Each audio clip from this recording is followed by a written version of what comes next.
తీసుకుంటే నీకు ఒక అర్హత వచ్చింది. ఏమొచ్చింది? అర్హత. ప్రకటన 20:15 ఎవరి పేరైనను జీవ గ్రంథమందు రాయబడినట్లు కనబడని యెడల వాడు అగ్నిగుండములో పడవేయబడును. ఏంటండి? నీ పేరు జీవ గ్రంథములో ఎప్పుడు రాయబడింది? నమ్మి బాప్తిసము తీసుకుంటే. దేవుడను నమ్ముతున్నావు, మంచిదే. దయ్యాలకు కూడా తెలుసు, నీకే కాదు. నమ్మిన వాడు ఏం చేయాలి? బాప్తిసం తీసుకొని యేసును స్వరక్షకునిగా అంగీకరించి ఒక పని చేయాలి. నువ్వు బాప్తిసము భూమి మీద ఏర్పరచబడిన సేవకుల ద్వారా బాప్తిసం తీసుకుంటే నీ పేరు ఎక్కడ రాయబడింది?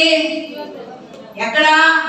దేవుని సముఖములో ఉంటదా గ్రంథము, దేవుని రాజ్యములో ఉంటదా గ్రంథము.